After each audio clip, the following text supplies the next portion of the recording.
Doc on the Run. We help injured runners run. Today on the Doc on the Run podcast, we're talking about Achilles tendon calcification in runners with tendinosis. Okay, if you're watching this because you were looking for something on Achilles tendinosis, I'm sorry. This is one of the worst things that you can get. It is a real serious problem and you have to treat it to get it better. But I think it's helpful to understand some of the things you actually really need to treat and some parts of it that you may not really want to treat directly, or you might want to really think twice before you let your doctor treat it the way that they suggest it. So the first thing is like, what is Achilles tendon calcification and how does it relate to tendinosis? Well, I'm going to draw some images that may help. If you can't read my handwriting, it's because I'm a doctor. I always get negative comments about that. That's okay. It doesn't really hurt my feelings. I know it's bad. And my drawings are even worse. I'm a podiatrist, not an artist. So here's what we're talking about. You've got the calf muscle, and then, of course, at the bottom of your foot, you've got the heel and the toes and all that. So you've got the heel bone sitting back here. You have the talus bone sitting on top of the heel bone, and you have the navicular and the cuneiforms and the cuboid and all the metatarsal bones that are not really so interesting for this discussion, but that's more or less your foot. Then you have your tibia sitting on top of your talus. You have the calf muscle, which is the gastroc portion that goes up above the knee, and the soleus portion that starts below the knee. So you have the soleus here, gastroc is here, and your Achilles tendon is both of those two things. Now, what is Achilles tendinosis? Well, that's damage in the tendon where the fibers of the tendon that are all linear start to do a couple of things. One of them is they get thicker and they get wavy, or they rupture and they contract, and that takes up additional space because instead of being a straight line, it's a wavy, crooked line, and it's bulging within the tendon. You get what feels like little lumps, little marbles. It gets a lot thicker. You start to notice that you actually have a bulge on the back of the heel because the tendon itself is actually bulging where you have tendinosis.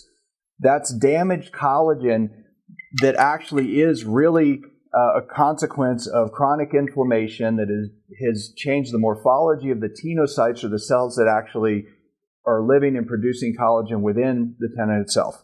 Now, you can also get calcification. When you get calcification, you might get an x-ray where it shows up as this little crusty bits where it looks like bone spurs in the tendon. And they are bone spurs within the tendon. You can also get them, though, where you have like little lines of calcification, very subtle, that are actually in that area of tendinosis.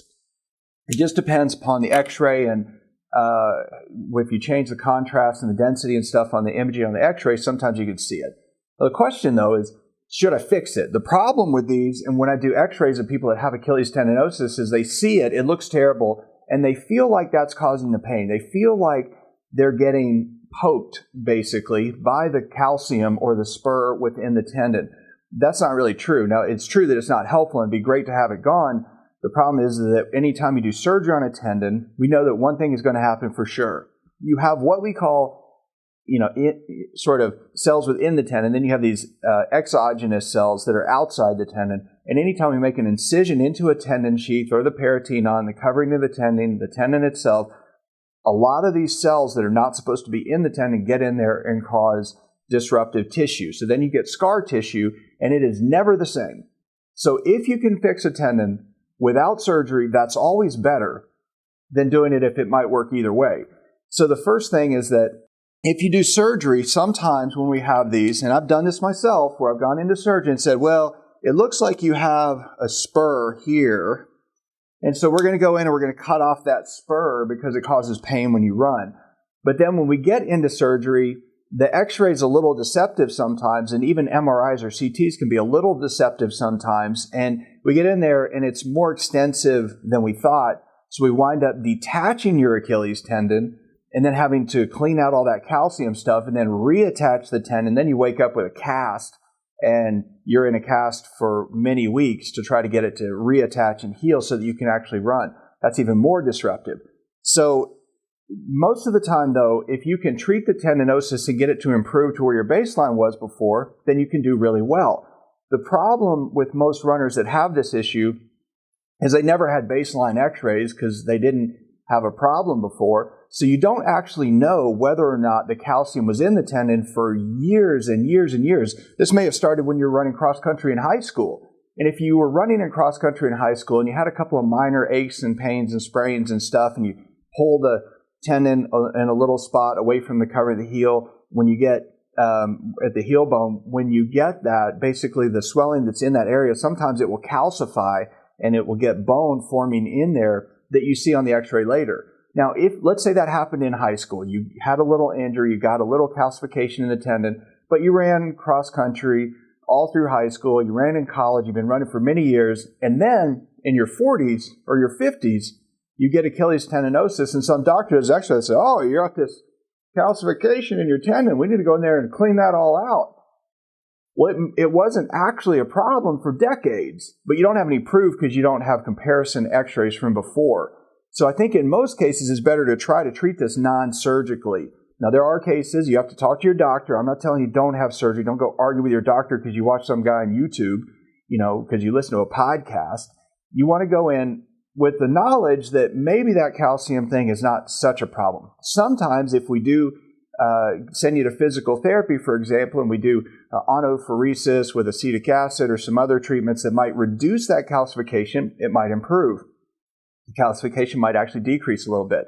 A lot of times, if you can do some very focused stretching under the direction of your doctor, or if you look at some of the stuff in the Achilles tendon course for runners, and we show you how to do some stretches that actually make the tendon more pliable, then the increased pliability in the rest of the tendon might make that part a little more tolerable, and then you can get back to training without having any real issues.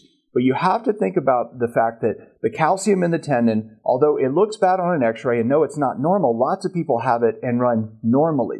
So if you can get back to that phase where you can run normally again while leaving it in there, but addressing the other issues with the rest of the tendon, whether that's a PRP injection or stretching or physical therapy or whatever, that is way better than having surgery, because the surgery is disruptive and the healing that has to take place after surgery, including immobilization, use of a cast, use of a fracture walking boot, those things are really, really detrimental to runners. So make sure you understand those differences between whether or not the calcium is just sort of something that was there before, whether it's really the true cause of your problem, because in many cases, it's not.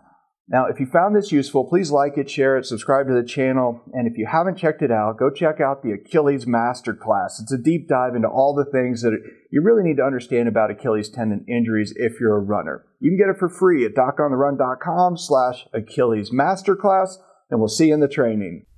Doc on the Run. We help injured runners run.